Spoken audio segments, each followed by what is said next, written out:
Hello friends, welcome back to my channel she is Sandhya. ಎಲ್ಲರೂ ಹೇಗಿದ್ದೀರಾ? ಎಲ್ಲರೂ ಚೆನ್ನಾಗಿದ್ದೀರಾ ಅಂತ ಅಂದ್ಕೊಂಡಿದ್ದೀನಿ. ನಾನು ಕೂಡ ತುಂಬಾ ಚೆನ್ನಾಗಿದ್ದೀನಿ. ಇವತ್ತು ಮಧ್ಯಾಹ್ನದಿಂದ ವ್ಲಾಗ್ನ ಸ್ಟಾರ್ಟ್ ಮಾಡಿದ್ದೀನಿ. ಹಾಗೆ ಇವತ್ತು ಮಧ್ಯಾಹ್ನ ಲಂಚ್ಗೆ ಚಿಕನ್ ಮಾಡಿದ್ದೀನಿ. ತುಂಬ ದಿನ ಆಗಿತ್ತು ಮನೆಯಲ್ಲಿ ನಾನ್ ವೆಜ್ ಮಾಡಿ. ಹಾಗಾಗಿ ಇವತ್ತು ಚಿಕನ್ ತೊಗೊಬರ್ತೀನಿ ಅಂತ ಹೇಳಿದರು. ಚಿಕನ್ ತಂದಿದ್ರು ಕೂಡ. ಅದಕ್ಕೆ ಚಿಕನ್ ಕರಿ ಮಾಡಿಬಿಟ್ಟು ರೈಸ್ ಮಾಡಿ ಚಪಾತಿ ಮಾಡೋಣ ಅಂತ ಅಂದ್ಕೊಂಡು ರೈಸ್ಗೆ ಆಲ್ರೆಡಿ ರೆಡಿ ಮಾಡಿ ಇಟ್ಟಿದ್ದೀನಿ ರೈಸ್ನ. ಇವಾಗ ಚಿಕನ್ ಕರಿಗೆ ಸಿಂಪಲಾಗಿ ಮಾಡೋಣ ಅಂದ್ಬಿಟ್ಟು ಎಲ್ಲನೂ ಪ್ರಿಪೇರ್ ಮಾಡ್ಕೊಳ್ತಾ ಇದ್ದೀನಿ. ಹಾಗೆ ಇವಾಗ ಒಂದು 4-5 ಡೇಸಿಂದ ನಮ್ಮ ಪಾಪನೂ ಕೂಡ ಸ್ಕೂಲಿಗೆ ಹೋಗ್ತಾ ಇದ್ದಾನೆ. ನಾವು ಅಂದ್ಕೊಂಡು ಅವನ್ನ ಪ್ಲೇ ಸ್ಕೂಲಲ್ಲಿ ಹಾಕೋಣ ಅಂತಂದ್ಬಿಟ್ಟು, ಆದರೆ ಅಲ್ಲಿಗೆ ಹೋಗೋಕ್ಕೆ ಅವನಿಗೆ ಇಷ್ಟನೇ ಇಲ್ಲ, ಭಯಪಡ್ತಿದ್ದಾನೆ ಪ್ಲೇ ಸ್ಕೂಲ್ಗೆ ಹೋಗೋಕ್ಕೆ. ಅಲ್ಲಿ ಚೆನ್ನಾಗಿ ಎಲ್ಲ ನೋಡ್ಕೊಳ್ತಾರೆ, ಚೆನ್ನಾಗಿ ಡ್ಯಾನ್ಸು ಸಾಂಗು ಎಲ್ಲ ಹೇಳ್ಕೊಡ್ತಾರೆ. ಆದರೆ ಜೋರಾಗಿ ಬ್ಲೂಟೂತ್ನ ಹಾಕ್ಬಿಟ್ಟು ಜೋರಾಗಿ ಸಾಂಗ್ ಹಾಕ್ಬಿಡ್ತಾರೆ ಡ್ಯಾನ್ಸ್ ಮಾಡೋಕ್ಕೆ ಮಕ್ಕಳಿಗೆಲ್ಲ. ಅದನ್ನು ನೋಡಿ ಇವನಿಗೆ ತುಂಬ ಭಯ. ಹಾಗಾಗಿ ಪ್ಲೇ ಸ್ಕೂಲ್ಗೆ ಹೋಗ್ತಿಲ್ಲ ಅವನು. ಫಸ್ಟು ಇಲ್ಲೇ ನಮ್ಮ ಮನೆ ಪಕ್ಕದಲ್ಲೇ ಇದೆ, ಅಲ್ಲಿಗೆ 1-2 ದಿನ ಹೋದ. ಅದು 1ನೇ ಕ್ಲಾಸಿಂದ ಇದೆ ಸ್ಕೂಲು. ಆದರೆ ಅವ್ನು ಚಿಕ್ಕವನಲ್ವಾ, ಅಲ್ಲಿ ಬೇಡ, ತುಂಬ ಚಿಕ್ಕ ಪಾಪ, ಇವನು ಅಂಗನವಾಡಿ ಕಳಿಸಿ ಅಂತ ಮಿಸ್ ಹೇಳಿದ್ರು. ಹಾಗಾಗಿ ನಾವು ಅವನ್ನ ಅಂಗನವಾಡಿಗೆ ಕರ್ಕೊಂಡೋದ್ವಿ. ಅಲ್ಲೂ ಫಸ್ಟ್ ಹೋಗ್ತಾ ಇರಲಿಲ್ಲ. 1-2 ದಿನ ಹೋಗಿ ಮಕ್ಕಳ ಜೊತೆ ಎಲ್ಲ ಆಟ ಆಡಿದ್ಮೇಲೆ ತುಂಬ ಸ್ವಲ್ಪ ಅವನಿಗೂ ಕೂಡ ಅಡ್ಜಸ್ಟ್ ಆಯಿತು. ಇವಾಗ ಹೋಗ್ತಾ ಇದ್ದಾನೆ, ಒಂದು 4-5 ದಿನದಿಂದ ಹೋಗ್ತಾ ಇದ್ದಾನೆ.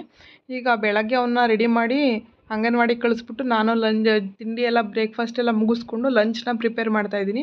ಸಿಂಪಲಾಗೆ ಮಾಡ್ತಾಯಿದ್ದೀನಿ ಚಿಕನ್ ಕರಿ. ಹಾಗೆ ಕರಿ ಮಾಡ್ತಾ ಮಾಡ್ತಾ ಮಧ್ಯದಲ್ಲಿ ಚಪಾತಿ ಹಿಟ್ಟನ್ನ ಕಲಿಸ್ಕೊಂಡ್ಬಿಟ್ರೆ ಅದು ಕೂಡ ನೆಂದ್ಕೊಳ್ಳುತ್ತೆ ಅಂತ ಹೇಳ್ಬಿಟ್ಟು ಚಪಾತಿ ಹಿಟ್ಟು ಕೂಡ ಕಲಿಸ್ತಾ ಇದ್ದೀನಿ. ನಾನು ಚಪಾತಿ ಹಿಟ್ಟನ್ನ ಕಲಿಸುವಾಗ ಸ್ವಲ್ಪ ಎಣ್ಣೆನೇ ಹಾಕ್ಬಿಟ್ಟು ಕಲಿಸ್ಬಿಡ್ತೀನಿ. ಹಾಗಾಗಿ ಚಪಾತಿ ಸ್ವಲ್ಪ ಮೆತ್ತಗೆ ಬರುತ್ತೆ. ಲಾಸ್ಟಲ್ಲಿ ಮತ್ತು ಚಪಾತಿ ಬೇಯಿಸುವಾಗ ಎಣ್ಣೆ ಹಾಕೋಕ್ಕೆ ಹೋಗೋದಿಲ್ಲ. ಈ ಕಡೆ ಚಿಕನ್ ಗ್ರೇವಿ ಥರ ಏನಿಲ್ಲ, ಕರಿ ಥರನೇ ಮಾಡ್ತಾಯಿದ್ದೀನಿ.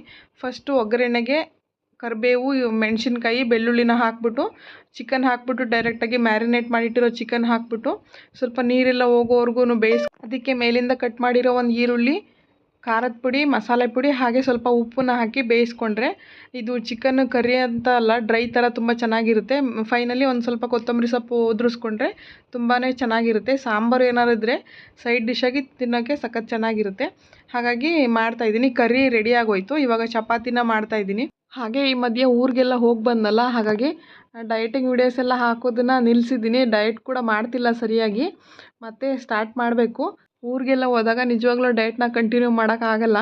ಅಲ್ಲಿ ಫಂಕ್ಷನ್ ಇರುತ್ತೆ, ನೆಂಟರು ಮನೆಗೆ ಹೋಗಿರ್ತೀವಿ. ಹಾಗೆ ಇಲ್ಲಿಂದ ಊರಿಗೆ ಹೋಗಿರ್ತೀವಲ್ಲ, ನಾನು ಟೈಮಿಗೆ ಸರಿಯಾಗಿ ತಿನ್ನಬೇಕು, ಇಷ್ಟಿಷ್ಟೇ ತಿನ್ನಬೇಕು ಅಂದರೆ ಆಗೋದಿಲ್ಲ. ಅಲ್ಲಿ ಯಾವ ಥರ ಇರುತ್ತೆ ಎನ್ವೈರ್ಮೆಂಟ್, ಆ ಥರ ನಾವು ಅಡ್ಜಸ್ಟ್ ಆಗಬೇಕು. ನೀವು ಜಾಸ್ತಿನೇ ತಿನ್ನಿಂತ ಯಾರೂ ಹೇಳೋದಿಲ್ಲ, ಆದರೆ ನಮಗೆ ಕ್ರೇವಿಂಗ್ಸ್ ಇರುತ್ತಲ್ಲ.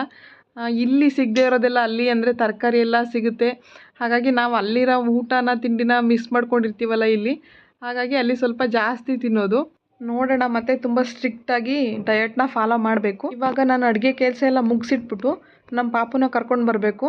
ಹಾಗಾಗಿ ನಾನು ಅಡುಗೆ ಕೆಲಸ ಎಲ್ಲ ಮುಗಿಸಿಟ್ಟು ಸ್ನಾನ ಮಾಡಿ ಸ್ವಲ್ಪ ಫ್ರೆಶ್ ಆಗಿ ಪಾಪನ ಕರ್ಕೊಂಡು ಬರೋಕ್ಕೆ ಅಂತ ಹೋದೆ. ಹಾಗೆ ಅಂಗನವಾಡಿಯಿಂದ ಟೀಚರು ಫೋನ್ ಮಾಡಿದರು, ನಿಮಗೆ ಈ ಸರಿ ಹಾಲು ಮೊಟ್ಟೆ ಎಲ್ಲ ಕೊಡ್ತೀವಿ ಬನ್ನಿ ಅಂತ ಹೇಳಿಬಿಟ್ಟು. ಇಲ್ಲಿ ನಮ್ಮ ಕಡೆ ಏನಂದರೆ ನಮ್ಮ ಕಡೆ ಕೊಡೋದಿಲ್ಲ. ಇಲ್ಲಿ ಪಾಪುಗೆ 3 ವರ್ಷ ಕಂಪ್ಲೀಟ್ ಆಗೋವರೆಗೂ ಅಂಗನವಾಡಿಲಿ ಹಾಲು ಮೊಟ್ಟೆ ಹಾಗೆ ಬಾಲಾಮೃತ ಪ್ಯಾಕೆಟು ಎಲ್ಲನೂ ಕೊಡ್ತಾರೆ. ನಮ್ಮ ಕಡೆ ಏನೂ ಕೊಡಲಿಲ್ಲ ನಿಜವಾಗ್ಲೂ. ನನಗೆ ಕರ್ನಾಟಕದಲ್ಲಿ ಇಷ್ಟೊಂದು ಕೊಡ್ತಾರೆ ಇಲ್ವ ಅಂತಲೂ ಕೂಡ ಗೊತ್ತಿಲ್ಲ. ಇಲ್ಲಿ ನಾನು ಬರ್ಸ್ಕೊಂಡಿದ್ದೆ, ತಾಯಿ ಕಾರ್ಡಲ್ಲಿ ಇಲ್ಲೇ ಬರ್ಸ್ಕೊಂಡಿದ್ದೆ. ನಾನು ನಮ್ಮೂರಲ್ಲಿ ಬರ್ಸ್ಕೊಂಡಿರಲಿಲ್ಲ. ಇಲ್ಲಿರೋ ನನಗೆ ಅಂಗನವಾಡಿಯವರು ಪರಿಚಯ ಇದ್ದಿದ್ದರಿಂದ ಇಲ್ಲೇ ಬರ್ಸ್ಕೊಂಡಿದ್ದೆ. ಅವರು ಎಲ್ಲನೂ ಆ ಡೀಟೇಲ್ಸ್ ಎಲ್ಲ ಇಲ್ಲೇ ಕೊಡು, ನಾವು ಇಲ್ಲೇ ನಿನಗೆ ಕಾರ್ಡ್ ಕೊಡ್ತೀವಿ ಅಂತ ಹೇಳಿದರು. ಹಾಗಾಗಿ ನಾನು ಇಲ್ಲೇ ಕೊಟ್ಟು ಎಲ್ಲನೂ ಬರ್ಸ್ಕೊಟ್ಟಿದ್ವಿ. ನೋಡಿ, ಇವಾಗ ಅಂಗನವಾಡಿಗೆ ಹೋಗಿದ್ದೀನಿ.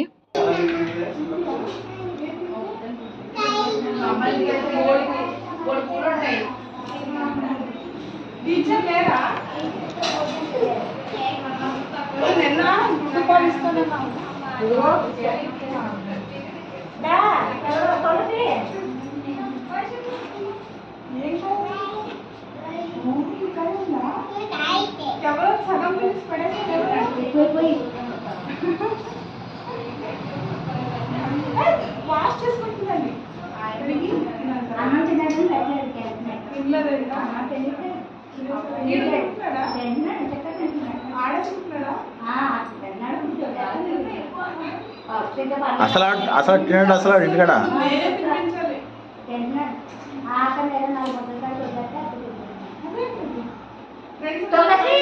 కొత్తగా ఉండవా?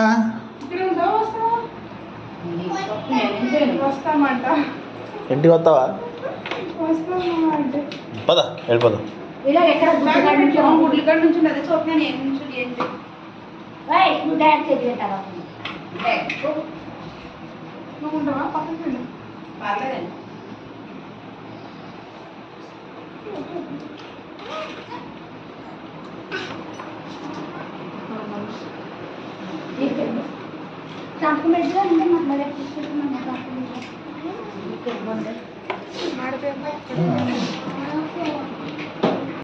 ನಾವು ಹೋಗಿ ನಮ್ಮನ್ನು ನೋಡಿದ ತಕ್ಷಣ ಓಡಿ ಬಂದ. ತುಂಬಾ ಚೆನ್ನಾಗಿ ಆಟಾಡ್ತಾನೆ, ಏನೂ ತರಲೆ ಮಾಡೋದಿಲ್ಲ, ಚೆನ್ನಾಗಿ ಆಟಾಡ್ತಾನೆ, ಹೇಳಿದ್ದಿಲ್ಲ ಗೆಲ್ಕೊಂಡು ಸೈಲೆಂಟಾಗಿ ಕೂತಿರ್ತಾನೆ ಅಂತ ಹೇಳಿದ್ರು. ಟೀಚರ್ ಇರಲಿಲ್ಲ, ಎಲ್ಲೋ ಹೊರಗಡೆ ಹೋಗಿದ್ರಂತೆ, ಆಯಮ್ಮ ಇದ್ದರು. ಅವರೇ ನನಗೆ ಹಾಲು ಮೊಟ್ಟೆ ಎಲ್ಲ ಕೊಟ್ಟರು. ತಿಂಗಳಿಗೆ 28 ಮೊಟ್ಟೆ ಕೊಡ್ತಾರೆ, 3 ಲೀಟ್ರ್ ಹಾಲು ಕೊಡ್ತಾರೆ ನೋಡಿ. ಇವಾಗ ತಿಂಗಳಿಗೆ 2 ಸರಿ ಕೊಡ್ತಾರೆ. ಇವಾಗ ಸ್ವಲ್ಪ ಅದರಲ್ಲಿ 28 ಮೊಟ್ಟೆಲಿ ಅರ್ಧ ಮೊಟ್ಟೆ ಹಾಗೆ 1.5 ಲೀಟ್ರ್ ಹಾಲು ಕೊಟ್ಟಿದ್ದಾರೆ. ಹಾಗೆ ಕೊಟ್ಬಿಟ್ಟು ಸೈನ್ ಮಾಡಿಸ್ಕೊಳ್ತಾ ಇದ್ದಾರೆ. ನಿಜವಾಗ್ಲೂ ನಾವು ತೊಗೊಳೋದು ಮರ್ತೋದ್ರೆ ಅವರೇ ಫೋನ್ ಮಾಡಿಬಿಟ್ಟು ಕರೆದ್ಬಿಟ್ಟು ಕೊಡ್ತಾರೆ. ನನಗಂತೂ ತುಂಬಾ ಖುಷಿ ಆಯಿತು.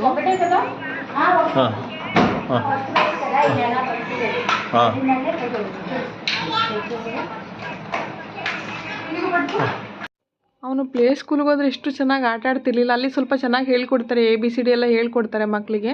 ಆದರೆ ಅವನಿಗೆ ಅಲ್ಲಿ ಯಾಕೋ ಸೆಟ್ ಆಗಲಿಲ್ಲ. ಇಲ್ಲಿ ತುಂಬ ಚೆನ್ನಾಗಿ ಆಟ ಆಡ್ಕೊಳ್ತಾ ಇದ್ದಾನೆ. ಏನೋ ಹಣ್ಣು ಕೊಟ್ರಂತೆ, ಅದನ್ನು ವಾಟರ್ ಆ್ಯಪಲ್ ಕೊಟ್ರಂತೆ, ಅದನ್ನು ತಿಂದ್ಬಿಟ್ಟು ಚೆನ್ನಾಗಿ ಆಟ ಆಡ್ಕೊಳ್ತಾ ಇದ್ದ. ಊಟ ಕೂಡ ಮಾಡಿದ್ನಂತೆ. ಅನ್ನ ಹಾಕ್ಕೊಟ್ರೆ ಸ್ವಲ್ಪ ತಿಂದ, ಇನ್ನು ಸ್ವಲ್ಪ ತಿಂದಿಲ್ಲ ಅಂದರೆ ನಾನು ತಿನ್ನಿಸ್ದೆ ಅಂತ ಆಯಮ್ಮ ಹೇಳ್ತಿದ್ರು. ತುಂಬ ಚೆನ್ನಾಗಿ ನೋಡ್ಕೋತಾರೆ. ನಾನಿಲ್ಲಿ ಎಲ್ಲನೂ ಬ್ಯಾಗಲ್ಲಿ ಹಾಕ್ಕೊಳ್ತಾ ಇದ್ದೀನಿ. ಬ್ಯಾಗೇನು ತೊಗೊಂಡು ಬಂದಿರಲಿಲ್ಲ, ಹಾಗಾಗಿ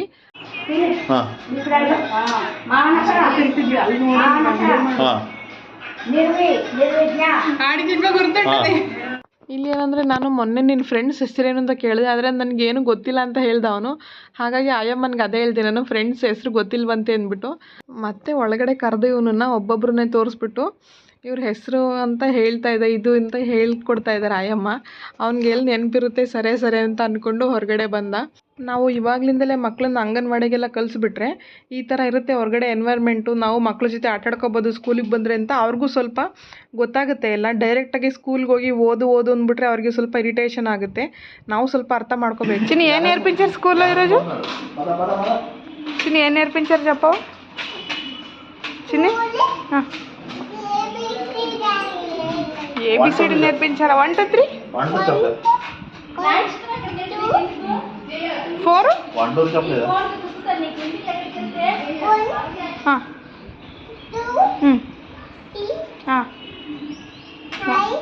2 6 9 9 అలాగేనా చెప్పేది? 1 2 3 ఇక్కడ ఉండరా? లిఫ్ట్ వచ్చింది.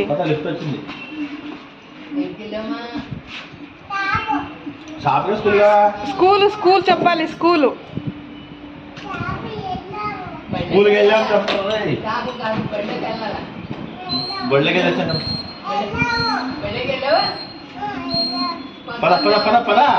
లిఫ్ట్ వచ్చింది. రారా, లిఫ్ట్ వచ్చింది.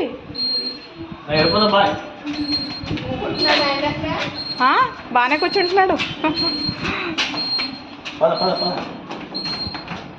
ಅದೇ ಹೇಳ್ತಾ ಇದ್ದ, ಸ್ಕೂಲಲ್ಲಿ ಏನು ಹೇಳ್ಕೊಟ್ರು ಅಂತ ಕೇಳಿದ್ರೆ ABCD ಹೇಳ್ಕೊಟ್ರು, 1 2 3 ಹೇಳ್ಕೊಟ್ರು ಅಂತೆಲ್ಲ ಹೇಳ್ತಾ ಇದ್ದ. ತುಂಬಾ ಚೆನ್ನಾಗಿ ಕಲಿತಾನೆ, ಹೇಳ್ಕೊಟ್ಟಿದ್ದನ್ನು ತುಂಬ ಚೆನ್ನಾಗಿ ನೆನ್ಪಿಟ್ಕೊಳ್ತಾನೆ. ಮನೆಗೆ ಬಂದ ತಕ್ಷಣ ವಾಚ್ಮ್ಯಾನ್ ಅಜ್ಜಿ ಹತ್ರ ತುಂಬಾ ಚೆನ್ನಾಗಿ ಮಾತಾಡ್ತಾನೆ. ಇಬ್ಬರು ಸಖತ್ ಕ್ಲೋಸು. ಅಜ್ಜಿ ಎಲ್ಲಿಗೆ ಹೋಗಿದ್ದೆ ಅಂತ ಕೇಳಿದ್ರೆ ಶಾಪ್ಗೆ ಹೋಗಿದ್ದೆ ಅಂತ ಹೇಳ್ತಿದ್ದ. ಅಜ್ಜಿಗೆ ಇವನಂದರೆ ತುಂಬಾ ಇಷ್ಟ. ಯಾವಾಗಲೂ ನಾವು ಮೇಲೆ ಹೋಗಬೇಕಾದ್ರೆ ಕೆಳಗಡೆ ಬಂದ ತಕ್ಷಣ ಒಂದ್ಸರಿ ಹೋಗಿ ಅಜ್ಜಿನ ಮಾತಾಡಿಸ್ಕೊಂಡೇ ಬರಬೇಕು. ಇವಾಗಲೂ ಹೋಗಿ ಸ್ಕೂಲ್ಗೆ ಹೋಗಿ ಬಂದೆ ಅಜ್ಜಿ ಅಂತ ಹೋಗ್ಬಿಟ್ಟು ಅಜ್ಜಿ ಹತ್ರ ಕೂತ್ಕೊಂಡು ಹೇಳಿಬಿಟ್ಟು ಬಂದ. ಈ ಥರ ಮನೇಲಿ ದೊಡ್ಡವರಿದ್ದರೆ ಮಕ್ಳಿಗೂ ಕೂಡ ಚೆಂದ ಏನಾದರೂ ಹೇಳ್ಕೊಡೋಕ್ಕೆ. ಸ್ವಲ್ಪ ಮಕ್ಕಳು ನೋಡ್ಕೊಳ್ತಾರೆ, ಹಾಗೆ ಅವ್ರ ಜೊತೆ ಆಟಾಡಿಕೊಂಡು ಮಾತಾಡಿಕೊಂಡು ತುಂಬಾ ಚೆನ್ನಾಗಿರುತ್ತೆ. ಹಾಗೆ ಅಂಗನವಾಡಿಯಿಂದ ಮನೆಗೆ ಕರ್ಕೊಂಡು ಬಂದು ಅವನಿಗೆ ಡ್ರೆಸ್ ಎಲ್ಲ ಚೇಂಜ್ ಮಾಡಿ ಸ್ನಾನ ಮಾಡಿಸಿ ಊಟ ಮಾಡಿಸಿ ಸ್ವಲ್ಪ ಹೊತ್ತು ಮಲಗಿಸಿದ್ದೆ. ಆಮೇಲೆ ಕೆಲಸ ಎಲ್ಲ ಮುಗಿಸ್ಕೊಂಡು ನಾವು ಲಂಚ್ ಎಲ್ಲ ಮುಗಿಸ್ಕೊಂಡು ಸಂಜೆ ಆಗಿತ್ತು. ಈವ್ನಿಂಗ್ ಲೈಟಾಗಿ ವಾಕ್ ಮಾಡೋಣ ಅಂದ್ಬಿಟ್ಟು ಕೆಳಗಡೆ ಬಂದಿದ್ದೀವಿ. ಪಾಪನೂ ಕೂಡ ಕರ್ಕೊಂಡು ಬಂದೆ, ಅವನಿಗೂ ಸ್ವಲ್ಪ ಕೆಳಗಡೆ ಆಟ ಆಡಿಸ್ಬೋದು ಅಂತಂದ್ಬಿಟ್ಟು. ಹಾಗೆ ಇವಾಗ ಸ್ವಲ್ಪ ಲೈಟಾಗಿ ವಾಕಿಂಗ್ ಮಾಡಿ ಮತ್ತು ಅವನು ಸ್ವಲ್ಪ ಹೊತ್ತು ಆಟ ಆಡಿಸ್ಬಿಟ್ಟು ಮತ್ತೆ ಶಾಪ್ಗೆ ಹೋಗ್ತೀವಿ. ನೈಟು ಬರೋದು, ಮನೆಗೆ ಬರೋದು ಒಂದು 9:30 10 ಆಗುತ್ತೆ. ಹಾಗಾಗಿ ಮಧ್ಯೆ ಏನೂ ಕೆಲಸ ಇರೋದಿಲ್ಲ, ಶಾಪಲ್ಲೇ ಇರ್ತೀವಿ. ಮತ್ತು ಮಧ್ಯಾಹ್ನ ಪ್ರಿಪೇರ್ ಮಾಡಿದ ಲಂಚ್ ಇದ್ದರೆ ಅದೇ ಸ್ವಲ್ಪ ಆಗುತ್ತೆ, ಇಲ್ಲಾಂದರೆ ಮತ್ತೆ ನೈಟು ರೈಸ್ ಮತ್ತೆ ಮಾಡ್ಕೊಳ್ತೀನಿ. ಸೊ ಇಷ್ಟೇ ಇವತ್ತಿನ ವ್ಲಾಗು. ಈ ವಿಡಿಯೋ ಇಷ್ಟ ಆಗಿದ್ದರೆ ಲೈಕ್ ಮಾಡಿ, ಶೇರ್ ಮಾಡಿ, ಹಾಗೆ ಕಮೆಂಟ್ ಮಾಡಿ. ದಯವಿಟ್ಟು ನಮ್ಮ ಚಾನಲ್ಗೆ ಸಬ್ಸ್ಕ್ರೈಬ್ ಮಾಡ್ಕೊಂಡು ನೋಡಿ. Thank you for watching.